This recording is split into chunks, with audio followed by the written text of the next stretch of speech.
আমার বক্তব্যের শুরুতেই মহান রব্বুল আলামিনের শুকরিয়া আদায় করছি যে শাহবাগে দাঁড়িয়ে এই ফ্যাসিবাদের সূচনা হয়েছিল, যেখানে স্লোগান উঠেছিল কতে কাদের মোল্লা ফাঁসি চাই ফাঁসি চাই, সেখানে আজকে আল্লাহ তাআলা আমাদেরকে সুযোগ করে দিয়েছেন এই ফ্যাসিবাদের কবর রচনা হওয়ার পরে এখানে দাঁড়িয়ে সেই শাহবাগীদের বিচার দাবি করার। সবাই বলুন আলহামদুলিল্লাহ। আলহামদুলিল্লাহ।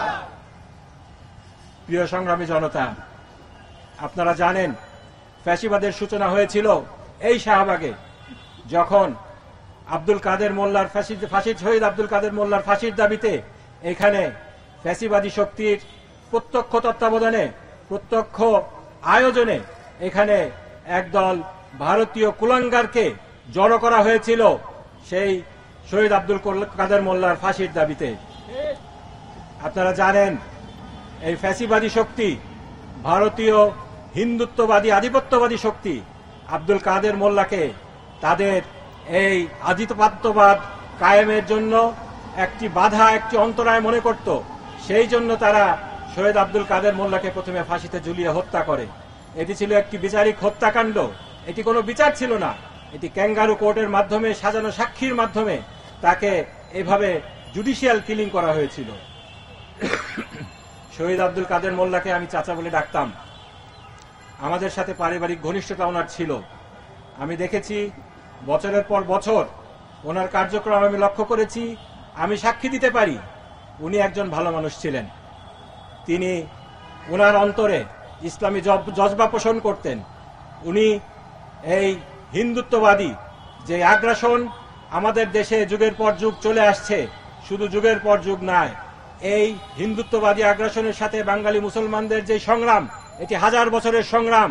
সেই বাবা আদম শহীদের সময় থেকে শুরু করে এই হিন্দুত্ববাদী শক্তির বিরুদ্ধে আমরা লড়ে যাচ্ছি। এই হিন্দুত্ববাদী চাণক্যবাদী গোষ্ঠী আমাদেরকে দমিয়ে রাখার চেষ্টা করছে। এই বাংলাদেশের প্রতিটি মুসলিম যাদের অন্তরে বিন্দুমাত্র ঈমান রয়েছে, তারা এই হিন্দুত্ববাদী ব্রাহ্মণ্যবাদী শক্তির আধিপত্যবাদকে কখনোই মেনে নেবে না ইনশাআল্লাহ। তো সেই সংগ্রামের অগ্রসেনানী ছিলেন প্রথম শহীদ আব্দুল কাদের মোল্লা। ওনাকে আমি দেখেছি, কাছ থেকে দেখেছি। আমি জানি উনি কি ধরনের ধ্যান ধারণা পোষণ করতেন, কিভাবে তিনি দিনরাত সংগ্রাম করে গিয়েছেন এই বাংলার মাটিতে হিন্দুত্ববাদী আগ্রাসন যাতে শিকড় গেড়ে বসতে না পারে, সেই জন্য তিনি কিভাবে পরিশ্রম করে গিয়েছেন। সেজন্যই তিনি এই ব্রাহ্মণ্যবাদী হিন্দুত্ববাদী আওয়ামী আগ্রাসী শক্তির টার্গেটে পরিণত হয়েছিলেন। এবং আপনারা জানেন কিভাবে একটি ক্যামেরা ট্রায়ালের মাধ্যমে, মিডিয়া ট্রায়ালের মাধ্যমে ওনাকে ফাঁসি দেওয়া হয়েছিল। সেই মোমেনা বেগম, তার ছবি আজও সেই মুক্তিযুদ্ধ জাদুঘরে রক্ষিত আছে। সেখানের সেই ছবির সাথে পরবর্তীতে যেই মহিলাটাকে মোমেনা বেগম সাজিয়ে ট্রাইব্যুনালে নিয়ে আসা হয়েছিল, তার কোনো মিল নাই।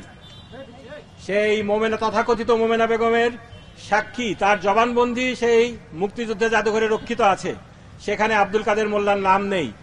শহীদ আব্দুল কাদের মোল্লা ঢাকা ইউনিভার্সিটিতে 71 সাল থেকে 72 সাল থেকে শুরু করে 77 সাল পর্যন্ত পড়াশোনা করেছেন। তাকে বলা হয় তিনি নাকি ছিলেন কসাই কাদের। কেউ যদি কসাই কাদের হয়ে থাকে, তাহলে সেই ব্যক্তিটি তৎকালীন ফ্যাসিবাদী বাকশালী আওয়ামী লীগের আন্ডারে পরিচালিত, ছাত্রলীগের আন্ডারে পরিচালিত সেই ঢাকা ইউনিভার্সিটিতে কিভাবে পড়াশোনা করে, জাতির কাছে আমার প্রশ্ন। শহীদ আব্দুল কাদের মোল্লা একজন খুব মেধাবী ছাত্র ছিলেন। তিনি এই ঢাকা ইউনিভার্সিটিতে রেকর্ড সংখ্যক মার্ক পেয়ে অনার্স এবং মাস্টার্স পাশ করেছেন। প্রিয় ভাইরা, এভাবেই এই আওয়ামী ফ্যাসিবাদী শক্তি জাতির সূর্য সন্তান শহীদ আব্দুল কাদের মোল্লা সহ আমার পিতা সহ এই জাতির সূর্য সন্তানদেরকে হত্যা করেছে। আমি বলছিলাম প্রিয় ভাইরা, প্রিয় সংগ্রামী ভাইরা, এই সমস্ত হত্যাকাণ্ডের বিচার হওয়া উচিত, বিচার হতেই হবে ইনশাআল্লাহ। কেননা উনাদেরকে তো কোনো ব্যক্তিগত অপরাধের কারণে হত্যা করা হয় নাই, উনাদেরকে হত্যা করা হয়েছে ফ্যাসিবাদ কায়েম করার জন্য। এই ফ্যাসিবাদকে রুখে দেওয়ার জন্য এই সমস্ত বিচারিক হত্যাকাণ্ডের বিচার হওয়া উচিত। আমরা সরকারের কাছে আহ্বান করব, রাজনৈতিক দলগুলোর কাছে আহ্বান করব, আপনারা যদি এই সমস্ত বিচার না করেন, তাহলে জনগণের চোখে আপনারা জাতীয় বেঈমান হিসাবে পরিচিত হবেন। আপনাদের উচিত যাদের রক্তের উপরে এই বিপ্লব হয়েছে, যেই রক্তগুলা আল্লাহর কাছে পরকালে সাক্ষী দেবে, যে আমাদেরকে হত্যা করা হয়েছে, কেননা আমরা তোমার জমিনে তোমার শত্রু, দিনের শত্রু এই হিন্দুত্ববাদী গোষ্ঠীর মোকাবেলা করতে যায় শাহাদাত বরণ করেছি। আমরা যদি তাদের এই হত্যাকাণ্ডগুলোর বিচার করতে না পারি তাহলে আমরা আল্লাহর কাছেও দায়ী থাকব। সুতরাং আমাদের সবাইকে সমস্যারে এই বিচারগুলা, এই হত্যাকাণ্ডগুলার বিচার দাবি করতে হবে এবং এই বিচার কার্যে যারা, এই তথাকথিত বিচার কার্যে যারা জড়িত ছিল, জাজ, এই সমস্ত বিচারপতিরা, এই সমস্ত প্রসিকিউশনের সদস্য যারা, এই সমস্ত আপনারা দেখছেন এখানে কিছু কিছু স্লোগান আছে, আমি দাঁড়ায় যাব আপনারা, আমি খাড়ায় যাব আপনারা বসায় দেবেন। সেই স্কাইপ কেলেঙ্কারি, যেখানে আমরা দেখেছি কিভাবে বিচারপতিরা সরকারের সাথে, প্রসিকিউশনের সাথে মিলে, সাক্ষীদের সাথে মিলে একটা নাটক সাজানো নাটক করেছে, বিচারিক হত্যাকাণ্ডগুলো করেছে। সুতরাং শুধুমাত্র কিছু লোককে লোক দেখানো বিচার আপনারা ট্রাইব্যুনালে করছেন, এটা হবে না। অতীতে যে সমস্ত অবিচার হয়েছে, অতীতে যে সমস্ত বিচারিক হত্যাকাণ্ড হয়েছে, আগে তার সুষ্ঠু তদন্ত করেন, তারপরে এই ট্রাইব্যুনাল চলবে। তার আগে এই ট্রাইব্যুনাল চলতে পারে না। এই ট্রাইব্যুনাল অবিচারের প্রতীক। এখানে আপনারা শুধুমাত্র কিছু আইন পরিবর্তন করে এখন সরকারের লোক দেখানো বিচার করবেন, এটা জনগণ কোনোদিন মেনে নেবে না। আপনাদেরকে এই শাহবাগ থেকে যে ফ্যাসিবাদের সূচনা হয়েছিল, আপনারা জানেন ট্রাইব্যুনালের সাহস হয় নাই তখন শহীদ আব্দুল কাদের মোল্লাকে ফাঁসি দিতে। এই শাহবাগে নাটক করার মাধ্যমে আইন চেঞ্জ করে, পার্লামেন্টে আইন চেঞ্জ করে, তারপরে অ্যাপিলেট ডিভিশনের মাধ্যমে ওনাকে রায় পরিবর্তন করে ফাঁসি দেওয়া হয়েছিল। সুতরাং ওনাকে যে বিচারিক হত্যাকাণ্ড করা হয়েছে, শহীদ আব্দুল কাদের মোল্লার বিচারিক হত্যাকাণ্ডের জন্য দায়ী শুধুমাত্র ট্রাইব্যুনাল নয়, পার্লামেন্টের, তৎকালীন পার্লামেন্টের প্রত্যেকটা সংসদ সদস্যের দায় রয়েছে। একই সাথে আপিলেট ডিভিশনের যে সমস্ত বিচারকরা, সেই কালো মানিক আপনাদের কাস্টডিতেই আছে। আমরা খবর পেয়েছি অন্যান্য বিচারপতিরাও এদেশেই আছে, তাদেরকে অবিলম্বে গ্রেপ্তার করে রিমান্ডে নিতে হবে। তারা কোন সাহসে পার্শ্ববর্তী দেশের ইঙ্গিতে এ ধরনের একটা জঘন্যতম, শতাব্দীর জঘন্যতম মিথ্যাচার নাটকস্থ করতে পারলো, এর জন্য তাদেরকে রিমান্ডে নিতে হবে এবং জাতি জানতে চায় এর পিছনে কি ছিল, কোন ধরনের লেনদেন হয়েছে, সবকিছু জাতি জানতে চায়। সুতরাং সংগ্রামী ভাইরা, আমি আশা করব ইনশাআল্লাহ আপনাদের আন্দোলন জারি থাকবে, জনগণ আপনাদের আন্দোলনে শরিক হবে।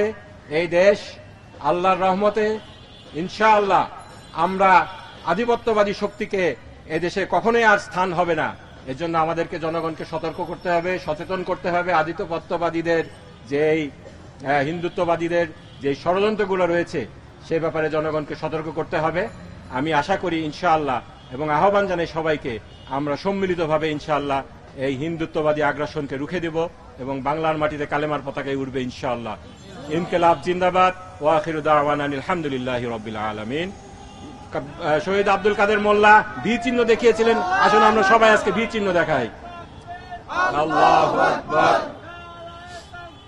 আল্লাহু আকবার, জিন্দাবাদ জিন্দাবাদ, আল্লাহু আকবার, আল্লাহু আকবার। ঢাকা ঢাকা ঢাকা ঢাকা, জনতা জনতা, ঢাকা ঢাকা।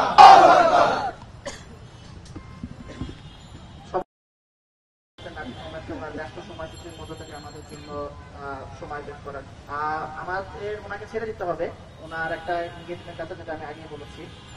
ওনাকে আবারও অসংখ্য শুকরিয়া। আপনাদের সবাই, আমি আপনাদের অনুরোধ করব, আমাদের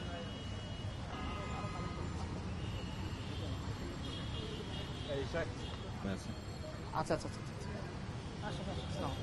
চল সামনে আসেন।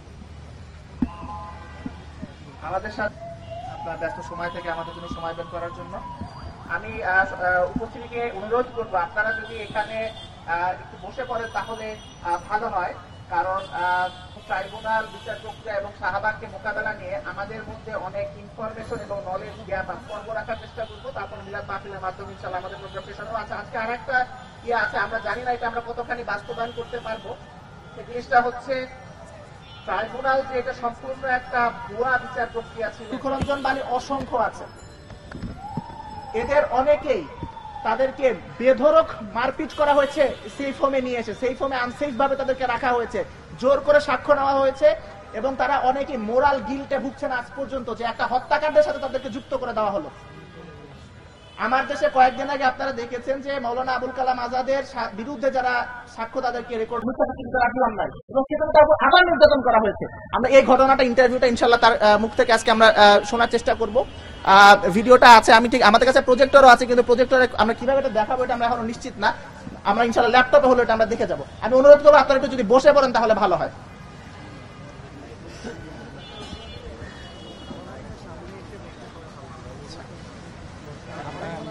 মিডিয়া ট্রায়ালের মাধ্যমে এই সবগুলি ফাঁসির রায় কার্যকর করা হয় এবং তখন মিডিয়াকে নিয়ন্ত্রণ করা হয়েছিল, সকল সত্য তথ্যগুলো প্রচার করা হয়নি। এবং শাহবাগে যে গণ আন্দোলনটা ছিল, এটা ছিল পরিকল্পিতভাবে এই তার ব্যাকিং দেওয়ার জন্য। এবং পৃথিবীর ইতিহাসে এমন কোনো বিষয় নেই যে একটি আইন তৈরি হওয়ার পর এটা পিছনের দিক থেকে কার্যকর হয়।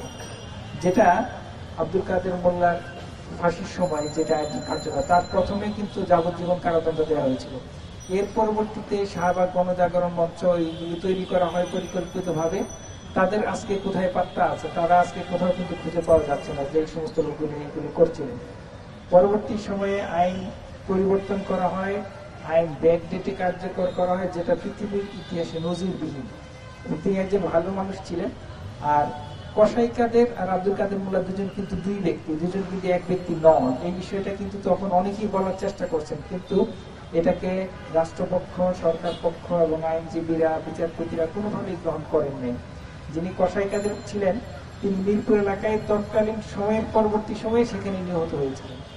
আর আব্দুল কাদের মোল্লা তিনি মিরপুর এলাকায় কখনো জানি নেই, থাকেনি নাই। তাকে শুধুমাত্র মিথ্যা একটা নামের সংযুক্তির একটা লেজ দিয়ে এখানে তারপরে তাকে যুক্ত করা হয়। এবং মূলত